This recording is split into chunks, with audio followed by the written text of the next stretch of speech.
this is American government. Oh my gosh. Everyone have the notes? So, again, to let you know where we are,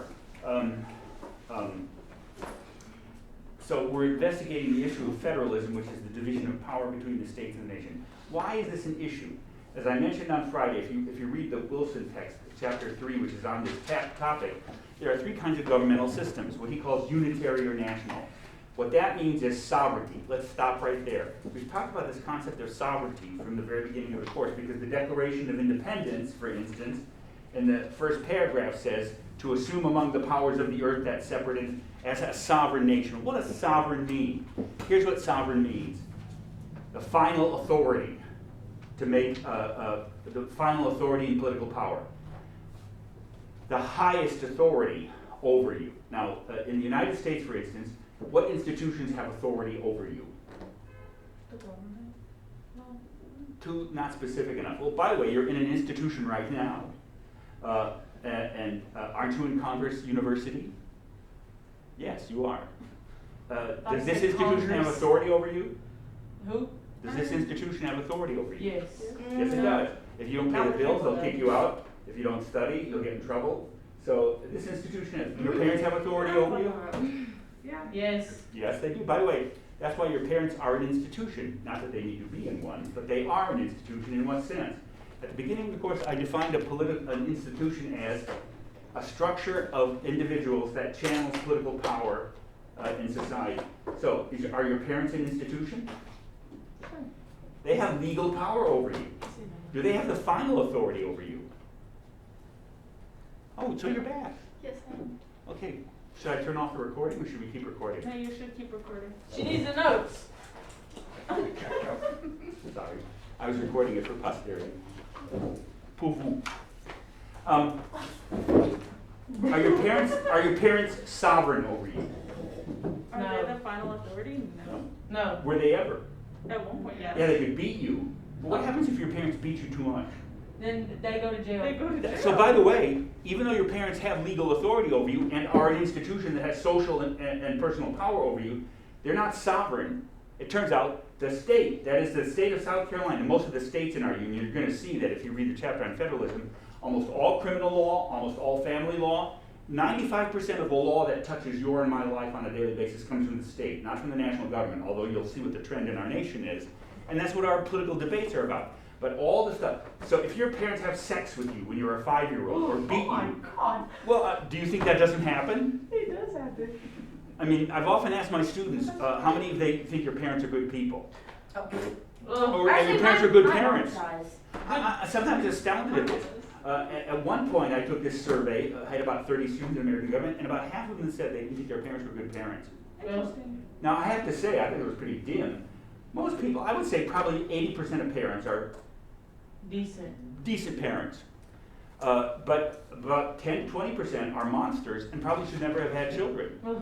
How many of you are in any psych classes right now? Have Dr. McCoy? She is a guardian ad litem. You know what that is? A guardian ad litem means literally a guardian on the side. It's a technical expert. Since her, by the way, she's a psychologist, and her PhD was in actually suppressed memories or false memories.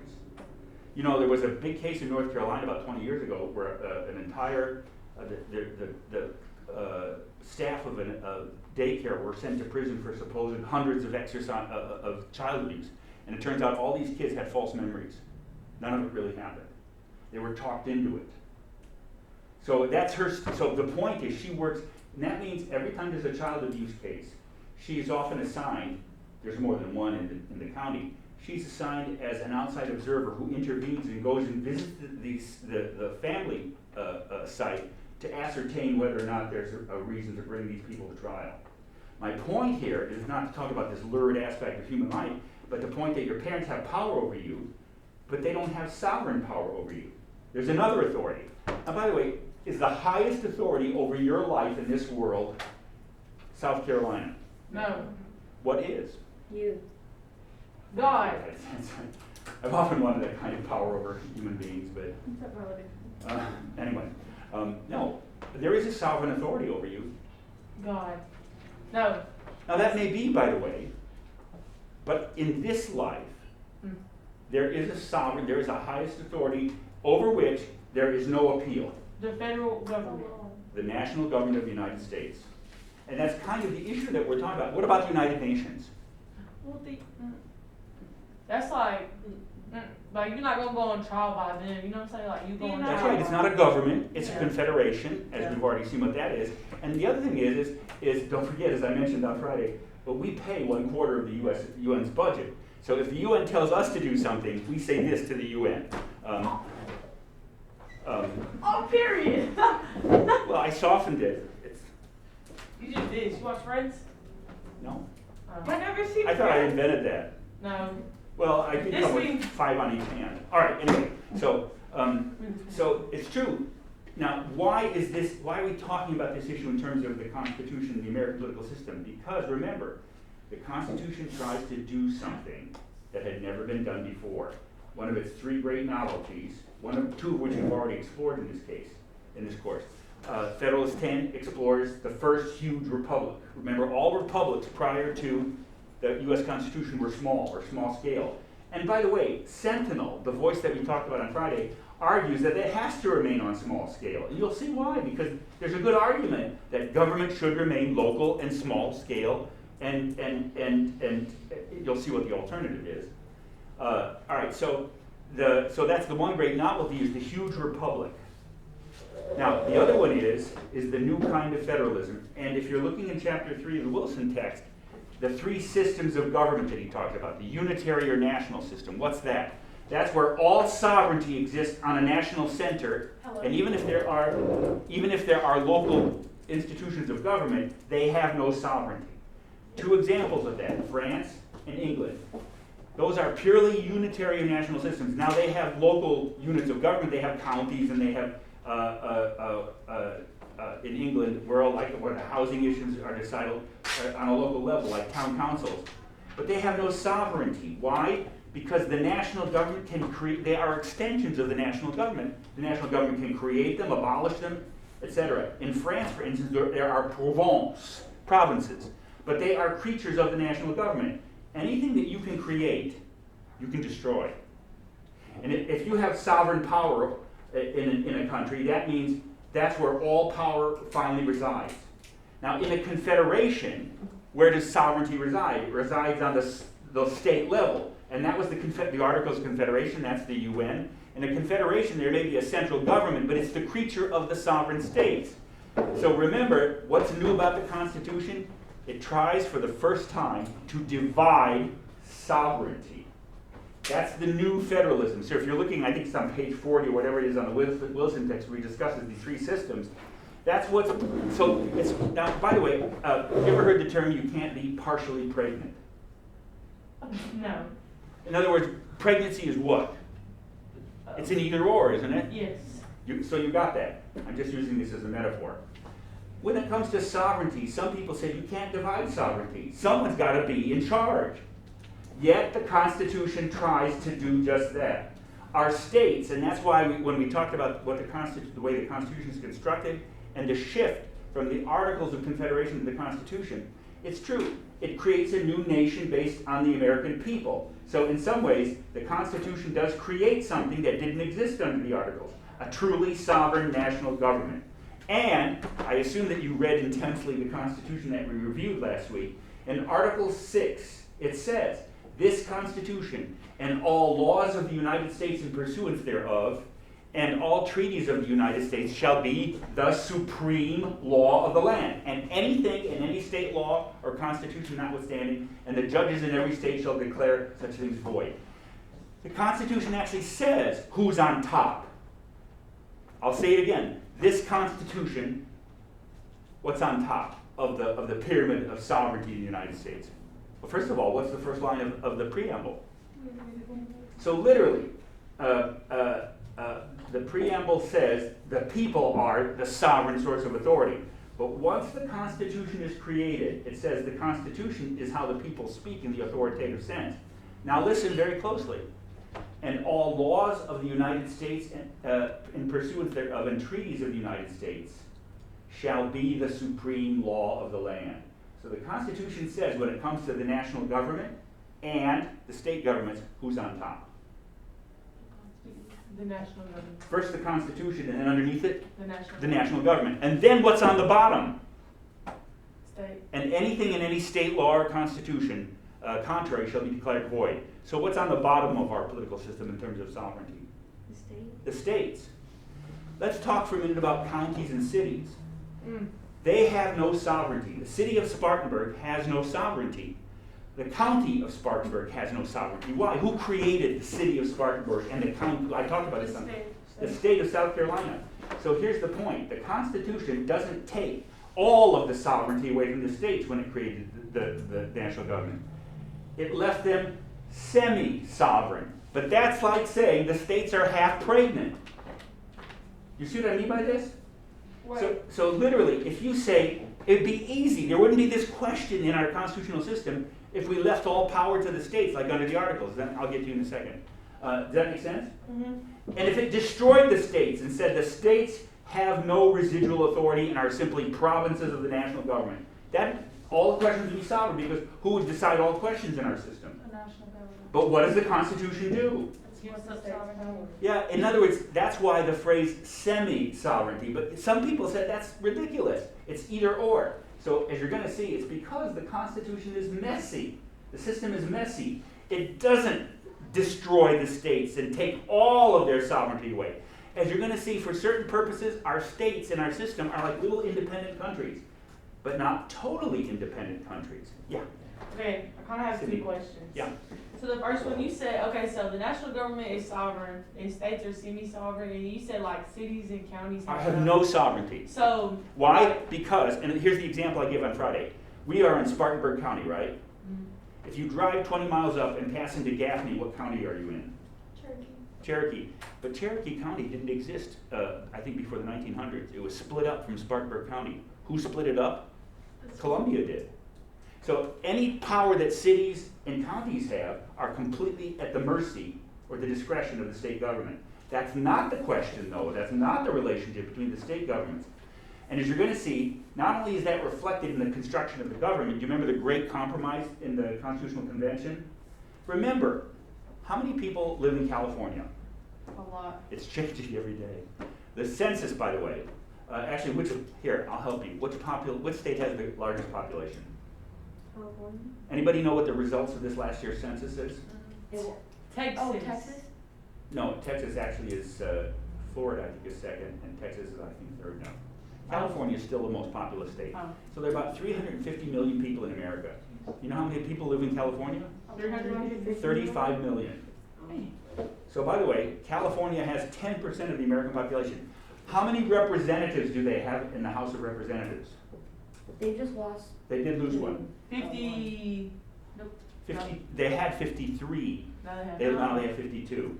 How many does South Carolina have? 7. We have 7, I'm sorry, we have 9 electoral votes, 7 representatives, and we're getting one. Wait, so I guessed right? Well, as of this moment, we have 7 reps. Okay. But, We're gaining. by the way, you understand, the general movement of population in the United States is away from the Northeast to the West and to the South. It's slowing down because the West Coast California has all sorts of issues. And actually, California lost population to which states? To Texas And Florida. and Florida and Arizona and New Mexico. So now California's, so for all sorts of reasons. My point here, though, is that doesn't it make sense that California have 52 reps, and we only have, and by the way, there are a bunch of states that only have 1 representative. Rhode Island, Wyoming, Idaho, I think only has 1. I think they got 1 though, another one. Does Alaska only have 1? I think Alaska only has 1 too. Why? How many people live in Wyoming? 1 million. About 400,000. But in the Senate, how many senators does California have? 2. How many senators does Wyoming have? Every And I want you to know there's a movement in our country to say the very construction of the Constitution is undemocratic because it gives Wyoming and California equal representation in the Senate. But do you understand why that is? Because our states are not simply provinces. They are independent, semi-sovereign entities, like little countries. And in that sense, in the General Assembly in the United States, in the United Nations, there are, I think now, 220 member nations or so. One of the smallest ones is the Maldive Islands in the Indian Ocean, which, by the way, supposedly global warming is causing the ocean to rise. And as a protest, they had their cabinet meeting in scuba gear, supposedly, but it's still there. It only has a couple of thousand people. How many? So I just told you, what's the most populous nation in the world? Populous or populous? Populous. The most populous nation. China. Yeah, it has 1.5 billion people. Then comes India, and then Wyoming. No, I mean, so what's the point? In the General Assembly of the United Nations, each nation gets one vote. And that's the way the Senate is. So for some purposes, we have a sovereign national government where the American people are represented. And you're going to discover, by the way, that's the sovereign element in our mix. So as you're going to see, who has the final authority on certain things? The national government. And what we'll do today, by the way, is the purpose of today's lecture, after we finish up with Friday, is to say what two areas in our constitutional system does the national government have the final say. And you're going to discover it has to do with the two readings I asked you to read for today. The great and most important court case perhaps in the history of our republic, McCulloch v. Maryland, from 1819. I don't know if you read it or not.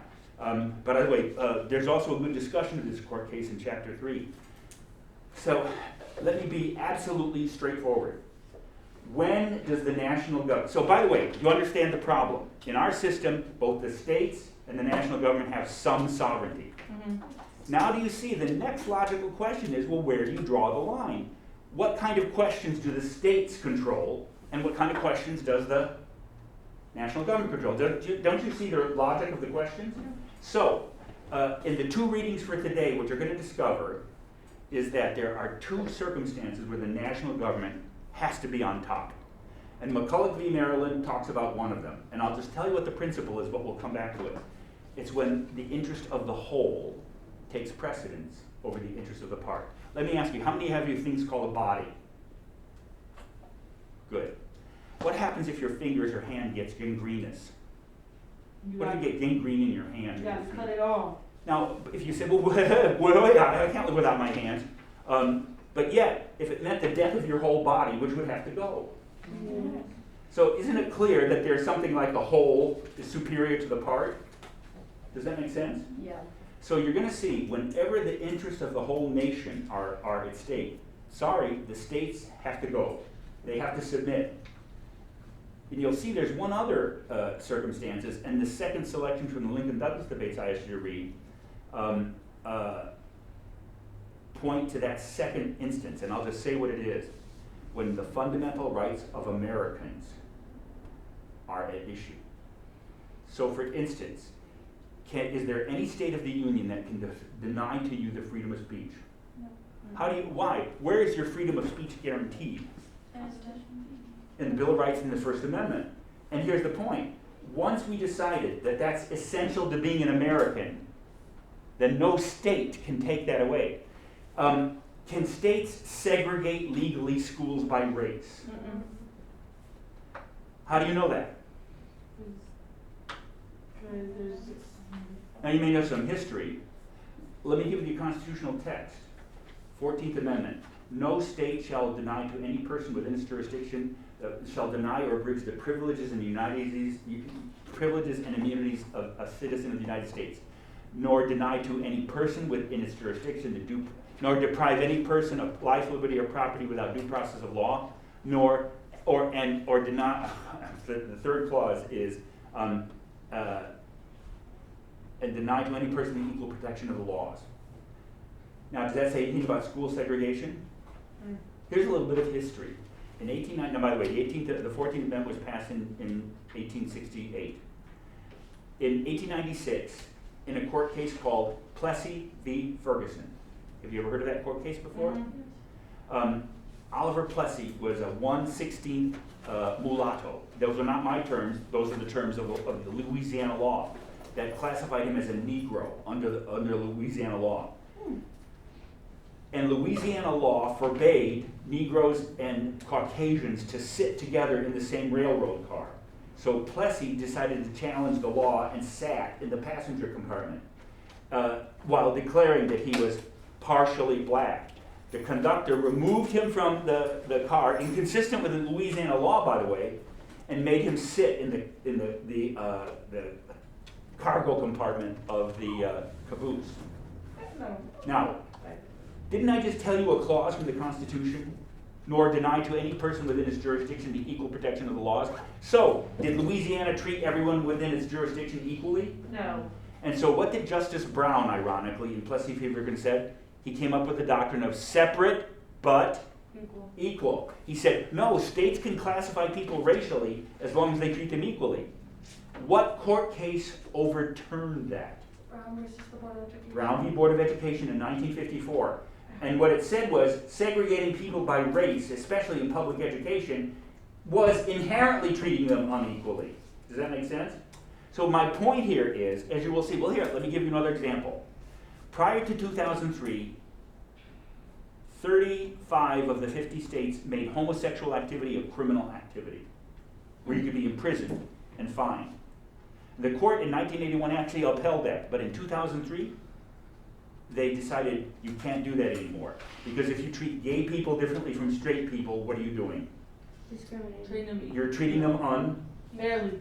And in 2015, in Obergefell v. Hodge, the court decided that states, you understand that prior to 2015, only 4 jurisdictions in the United States allowed same-sex marriage. The District of Columbia, Hawaii, Massachusetts, and a couple of other states.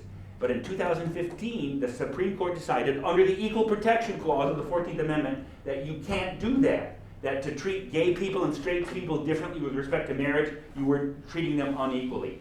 Now do you see, whenever the fundamental rights of Americans are at stake, states have to give way to a national uniformity of fundamental rights. And by the way, both of these things are controversial. Both the principle that comes from McCulloch, the interest of the whole. Have you ever heard of sanctuary cities? Yeah. Yeah, I think you have, haven't you? Yes. Yeah. And California is a sanctuary state. What's going on in Texas right now? The abortion law. By the way, abortion's a good example. Prior to Roe v. Wade in 1973, states could criminalize abortion. And what Roe v. Wade decided was the right of privacy is fundamental to every American, and part of that equal right of privacy is the decision to have an abortion or not have an abortion. Yeah. So do you understand, before that court case, abortion was largely illegal. Now, it's not because the Supreme Court made a policy decision to legalize abortion, even though that was the effect. What did they decide? They decided that this kind of privacy is fundamental to American life. So, And therefore, states, which, now, to go back to something I said, states control about 90%, 95% of the law and the issues that touch us. So does every state have criminal law? Mhm. Yes.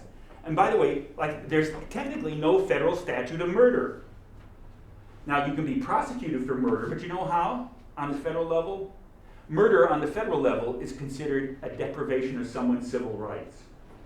But actual murder is a crime, is a state law. Almost all school issues are reserved to the states. And yet, as you're going to see, the general history of our country in the last century is a general increase of the national government's power, and in fact, an increase of the power and authority of the central authority of the central government. So after I finish talking about the material on Friday, and I'll reintroduce that in a minute, what we're looking at today is when, in the constitutional balance, the national government has to prevail. Is that clear? And you'll see there are 2 circumstances. When the interests of the whole, I was thinking about immigration, by the way. What's happening at the border right now? People are getting deported and stuff, and they're getting. Well, it's because the number of illegal aliens has now exceeded almost 200,000 a month. And they're expecting another 85,000 illegal aliens to surge on the border. I'm not taking a position on this, but let me ask you, in our system of government, who do you think constitutionally would decide immigration issues? Why? Because it affects us as a whole. Yeah, doesn't it? I mean, aren't the borders of the nation the borders of the nation? So by the way, Arizona in 2014 under the Obama administration was beginning to actually enforce the law against illegal aliens differently than the federal government wanted. And they lost the Supreme Court case. And the Supreme Court decided that issues of immigration are national. And if they're national, who decides those? The federal government. But I want you to know, what about dope? What about marijuana? What about 420? It depends on states now because it doesn't really affect the nation as a whole. So by the way, with Colorado starting out, and then a couple of western states, and now half of the states now have legalized marijuana. But on the federal level, marijuana is still illegal. Now, so in other words, you understand, finding that right dividing line between national authority and state authority is always messy. It always has been messy. And almost every major issue in our political system eventually divides up along this way. What about health care? Oh. It affects us as a whole, so that should be an national thing, shouldn't it? I don't know. Isn't I it pay my both? doctor bills. I don't pay your doctor bills and you don't pay mine. Why should that be a national issue? Because things. And the Constitution doesn't say a damn thing about health care. Because there's Now, Wait, understand, wait, I'm I'm confused. speaking with passion, but I'm not taking a side on this.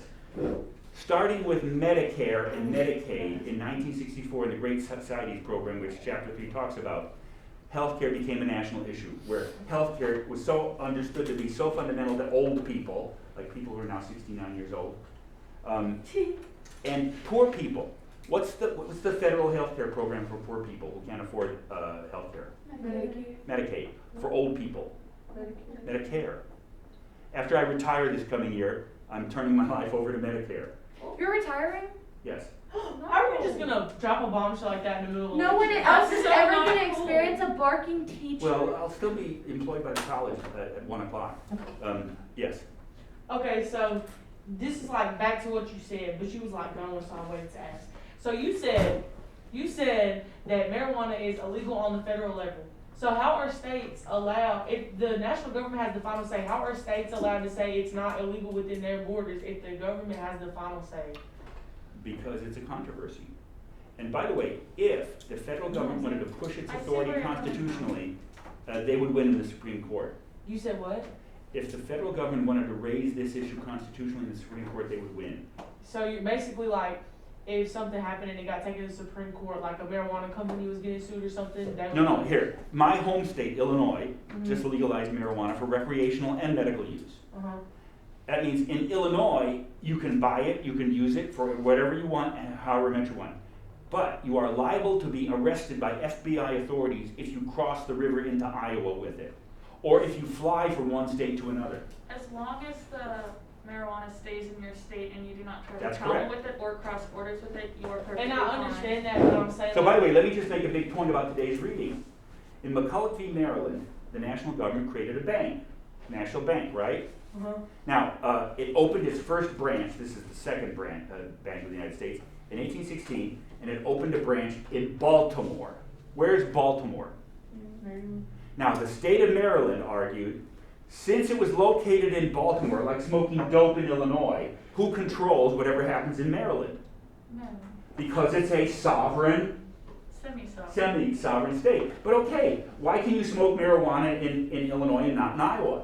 Because it's illegal in Iowa. First of all, it's illegal in Iowa, and it's illegal in the United States. Does that make sense?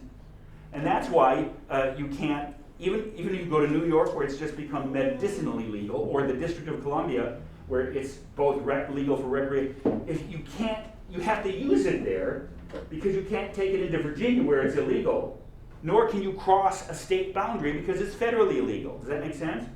Now, again, why can you do that in Illinois and not in Iowa? Because on certain questions, the states have sovereignty. Now, by the way, generally, for a country and for a state, what determines the limits of its sovereignty geographically? It's borders. It's border. Does that make sense? That's why, by the way, with Article 4 nevertheless says, if I speed, like I drive almost every day from Charlotte to Spartanburg, right? Mm-hmm. My driver's license in Spartanburg, I have a South Carolina driver's license, is still valid in North Carolina because Article 4, Section 2 says, Article Section 1 says, the laws of the public acts of one state are valid in another. So if you get married in North Carolina, is your marriage valid in South Carolina? Yes. But aside from certain serious crimes like murder, etc., if I'm speeding on I-85, and who doesn't, and I cross the state border, and if the state troopers tag me in South Carolina, but I just managed to get over the North Carolina border, can they follow me? No. Yes. Yes. No. Really? So if they're going to give me a ticket, they have to catch me in South Carolina. Speed near borders. Right. If you learn one thing in today's class. Can I get my phone and type it in my notes? No, so by the way, do you understand, where does the authority of the state of South Carolina end? In the state. Oh, outside the state. At the border, right? Now, Maryland is a state, right? And according to Maryland, and they're right about this, the states have a certain amount of sovereignty, right? Where would you think the end of Maryland's sovereignty is? Their border. So, where's Baltimore? Inside the Maryland. So why would Maryland think that it could tax the Bank of the United States? Well, because it's within the borders. This Okay, is Maryland's logically- argument. No, but you understand what? It's Because not a it's in stupid Maryland. argument. Yeah. Well, by the way, Marshall, the Chief Justice, says, boy, that's interesting, but you're wrong. And we'll see why Maryland was wrong, but at least what I want you to see is, it's not a stupid argument. Can states tax things? Yes. Yes. Why? Marshall says taxing is an attribute of sovereignty. Any sovereign authority can tax, can impose taxes, right? So where's the bank? Where's the branch bank of the United States? In Baltimore. So why can't Maryland tax it? Because Because it belongs to the nation as a whole, That's exactly right, Sammy. even though it's in that state. Now, by the way, I've already jumped ahead to today's material after not finishing Friday's material. So first let me make this point so you don't forget it. That's exactly what Marshall says. There are two constitutional questions raised by, and by the way, if you ask why did Maryland want to tax the bank, it's because they thought it was unconstitutional. Now, one of the things we're going to see is, where do you find in the Constitution what the powers of the national government are? Where do you find that? You should know this by now. And the first article. Article 1, the law of, right, where? What section? Repeat the question again. What section are the powers of Congress listed? Isn't it section 2? No. Section 2 sets out the House. Oh, then section 1. No, section 1 is the vesting clause. Congress is in section 8, right? Very good. And then And if you were to open the Constitution, do you remember the whole discussion we had last week about the vesting clauses? Yes. And the difference between the vesting clause in Article 1 and the vesting clause in the Article 2 and 3? Here's the vesting clause, Article 1, Section 1. All legislative powers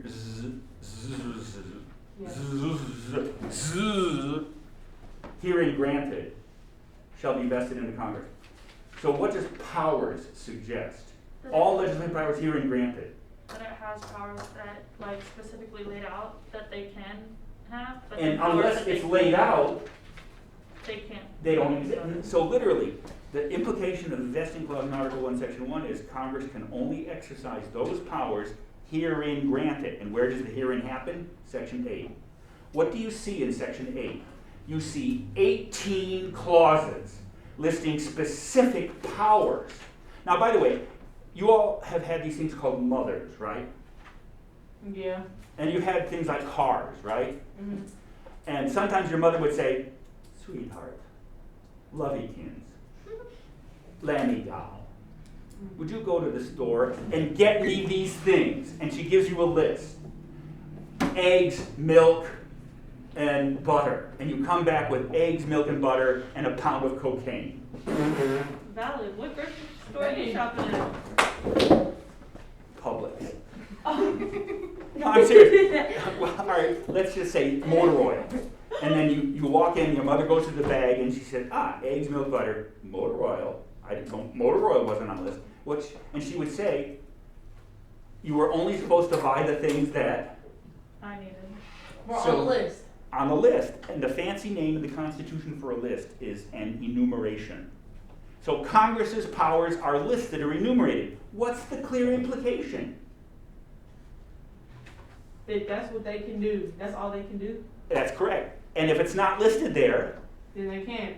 and you're going to see there's another part of the Constitution, the 10th Amendment, that says the powers not delegated to the United States are reserved to the states. What does that say, the 10th Amendment? It's saying that the powers that are not listed out are Left to the, left to the states, I'm sorry. so by the way, imagine yourself the state of Maryland. The national government creates a bank. And then you happen to open up the Constitution to Article 1, Section 8.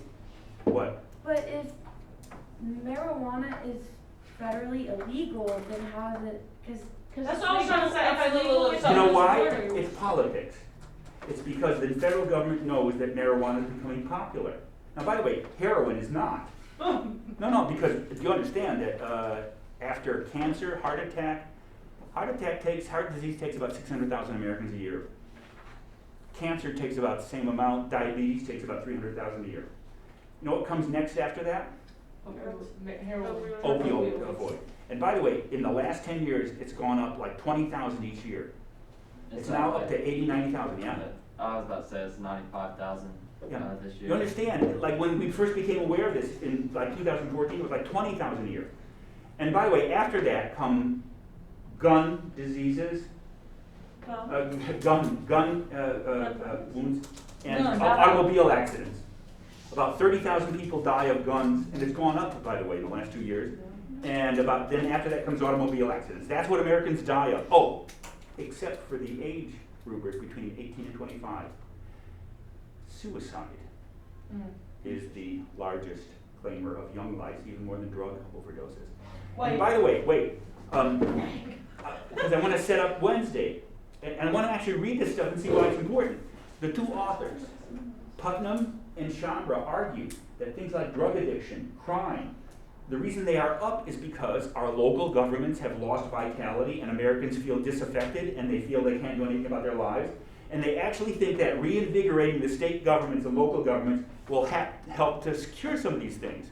Now, it could be a wrong argument, but you understand, we're looking at the argument today for why the national government should have predominance. So what would be the last major question on Wednesday? When the states and localities should have precedence. Because you're going to see Putnam's articles from a book called Bowling Alone. What did he find when he looked at American society over the last 30 years? Americans have gotten lonelier and lonelier and lonelier. And the social institutions like family and community and neighborhood have evaporated and left Americans alone and isolated like little atoms. Might that not have something to do with opioid addiction that claims almost 100,000 lives? After all, with cancer, if you get cancer and they cure you, that's great, right? Mm-hmm. But you understand, opioid overdose is partially a chosen death. So, I mean, might there not be something to the argument that there's something the matter with American society? A spiritual disease that makes Americans loathe their own lives in the wealthiest and freest country in the world? Might there not be some problems? Now, you may not think it's connected to where authority lies, but that's the argument that Putnam and Chambra make. So please read those for Wednesday. Now, to go back to McCulloch v. Maryland, I'll set it up. And let's work it through it, and then we'll see if I can finish from Friday. So, Congress creates a bank. Read Article 1, Section 8. What do you not find there? The ability to create a bank. And so what does the state of Maryland conclude? That they can tax it. No, let's come back to that second. Oh, sorry. That they can't do that. That's right. So, by the way, Maryland, and indeed a good portion of the country argue, this action exceeded Congress's authority. It's unconstitutional. Now, who the hell cares about a goddamn bank? Well, let me ask you. Have you ever heard of a slippery slope? Yes. What happens if Congress does something it can't do? Then it can do something else that could be worse. And now can you see why, in the creation of a bank, it's the early part of the Republic, people thought this was the pathway to dictatorship? Yes. Because once you start saying the Constitution doesn't limit you, then anything's up for grabs. That's why people cared about this issue so much. There were issues for and against the economic use of a bank and everything, and the concentration of economic power. But the main issue was, if Congress can do this, what's next? Does that make sense? Yes. So Maryland, which was controlled by the opponents of the bank, said, Congress can't do this. Why can't Congress do it? Because it's not in their list of powers. So you're going to see Marshall, the Chief Justice, turns this into a debate with Maryland on this first question. Let's talk about the first question. Congress create a bank. Maryland, no. Why not? Because it's not part of their... And therefore, Marshall, who's not a stupid guy, says, yeah, I know it's not listed, but you know what? The Constitution doesn't list everything that the government can and can't do. Yeah, but that's everything that Congress can and do. But then the question is not whether Congress powers are listed, but rather how to interpret those powers, broadly or I know. Absolute. right. You'll see that's where it comes down to. So Maryland was saying if it's not listed there at all, Congress can't do it. Marshall says this: what's listed there are the great ends of national life, like commerce and welfare and et cetera. Now you understand, Marshall and Maryland are reading the same part of the Constitution. It just depends on how you interpret That the is Constitution. exactly That's correct. what And it Marshall says, look, the Constitution, if it covered every issue in life, how long would it be? Real long. Along. He says it would be like a legal code, thousands of pages long. So if it isn't going to cover everything, it has to do it very broadly. And by the way, do you think the framers meant the nation to be a tiny, backwater, insignificant piece of poop in world affairs, or do you think they meant that the United States? And by the way, two things. Do you think they meant it would be an important power in the world, and did they think that it would last more than 10 minutes? Yes. So if the country's going to last more than 10 minutes, do you think life is hard or easy? Hard. Do you think national life is hard or easy? Hard.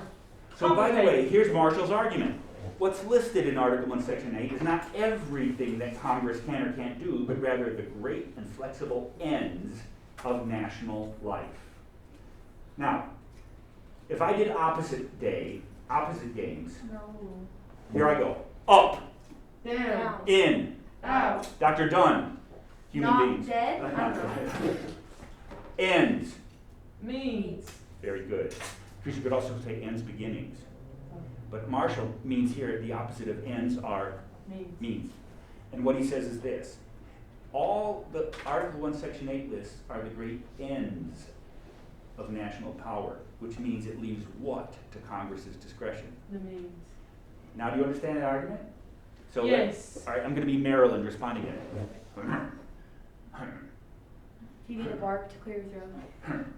Maryland says, okay, but creating a bank, creating something, isn't that a big power? Yeah.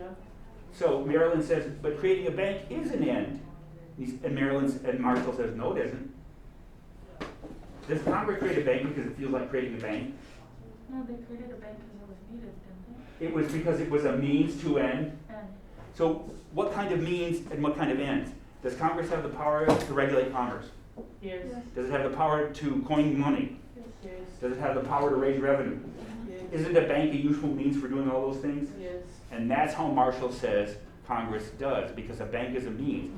But Maryland's not done yet. There's one more clause in Article 1, Section 8, Section 18, Clause 18, the necessary and proper clause. And that says, the last clause in Article 1, Section 8 says, and further, Congress can exercise a certain, why didn't I just read it rather than mangle it?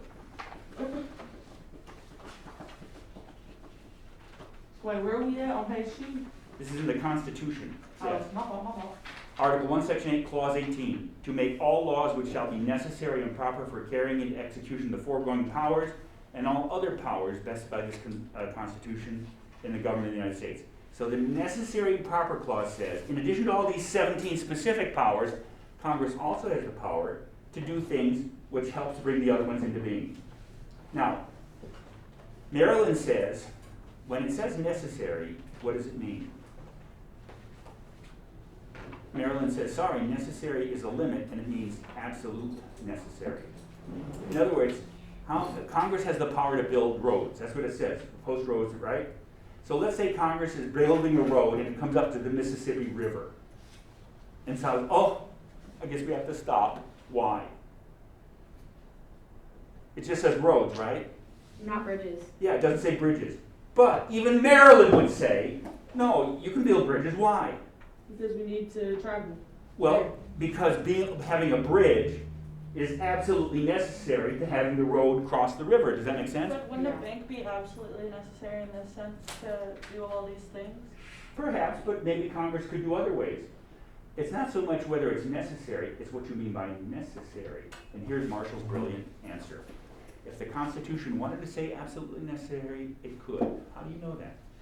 Because it does. in another part of the Constitution, in Article 1, Section 10, it says that states can raise imposts, but only for what's absolutely necessary for their regulation of produce. So, Marshall's point is, necessary here doesn't mean absolutely necessary, because how do you know that? Because when the Constitution wanted to say absolutely necessary, It did. it did. So what does necessary mean? Here's Marshall's interpretation. I just have a quick question. Where does it say it's absolutely necessary? Article 10, Article 1, Section 10. I'll read it to you. This is Article 1, Section 10, Clause 2. No state shall, without the consent of the Congress, lay any imposts, import taxes, or on exports, except what may be absolutely necessary. You see the clause? So do you understand Marshall's point? Yeah. And here's what he says to Maryland. Necessary here doesn't mean absolutely necessary. It means broadly convenient. Now, how many of you know what a blank check is? Now, what Maryland says is you just issued a blank check. You've destroyed the enumeration. But Marshall would say, no, I haven't. Congress still has to show that a bank is useful for these great ends. Now do you see why he thinks the bank is constitutional? Yes. It's a convenient end to one of the great, it's a convenient means to one of the great ends of national power. Does that make sense? Now, there's another constitutional question. I'll just finish with this and we'll stop here today. And then I'll go back on Wednesday to finish on Friday, etc. Now, here's the other question. Can a state tax it? Where is it located? Where's the branch bank located? In Maryland. In Baltimore, right? So Maryland says we can tax it because It's in Because our it's in our border. border. it's in our borders. We're sovereign states. And moreover, do you understand why Maryland wanted to tax it? How many of you smoke? Tell the truth. What's a pack of cigarettes now? How much? Yeah. Like $6, $7. Why? Why? Well, you're How too the young to tax, know. the sales tax? When I was a young person your age, in 1871, when you wanted to, in 1970, you know how much cigarettes were a pack? 23 cents. Oh, There you go. Now, inflation's one reason, but what's the real reason cigarettes are like $8 a pack now? state minimum. The sales tax on it? The federal tax, Yeah. because what does the federal government want you to stop doing? Smoking. Now, if I raise the tax to $1,000 on a pack of cigarettes, would you still smoke? Probably. Oh, hell. That was rich. Matt, get it together. What Maryland was trying to do in taxing the bank was to raise the price of loans from the bank. Because Maryland passed a law passing a tax on any banknote not issued by a bank created by Maryland. It so happened that in Maryland there was only one bank not created by the state of Maryland, National the government. national government's bank. So, do you see why Maryland thought it could tax it? And here's what Marshall says. No. Why? Because which is greater, the whole of the part? No. Who created the Bank of the United States? The whole national The government. national bank, which represents the whole of the American people. The state of Maryland represents who? A part. People in Maryland. The people of Maryland, which is greater, the people of America or the people of the United States, of Maryland. And therefore, this becomes an important constitutional principle. No state can tax any organ of the federal government, because if you can tax something, you can potentially destroy it. And if Maryland could tax the bank, what would you admit in principle? That the states could destroy the national government. Now, do you understand? Yes. That's McCulloch v. Maryland. Whoa. Okay. All right, on Wednesday, I'll finish up with stuff from You Friday, know, Sophia. and we'll read Putnam and Chambra. Oh. Don't worry, I'll get it, bro. Wow, you must be an athlete. Yeah. I'm gonna ask Yeah, hey, I can tell you exactly what she plays. Are you I have ready? to drink another cup of She's coffee. sports. Obviously, she's Eat sports, I'll be smoking cigarettes from that. Haley. I got a vape, right? Ain't no way. Matt, get your ass out of this classroom, Matt. I'm Delaney today, and actually, I'm still smoothly confused at how marijuana is just legal in some states. It's just legal in some states for the fact that other states won't legalize it, they're getting there to legalize it, but it's federally illegal because the federal government will not put their nose in that situation due to the So like if the federal You'll government find something. had said nothing But about like, why would the federal government decide to take a step in on that law if they're just gonna lose? Or like they're and gonna I tell lose you, she's popularity? great. That's She's amazing. one of the best students I ever had here, and she knows this material very well. And she's a good teacher. Get it. Good, thank you. I don't freaking get it.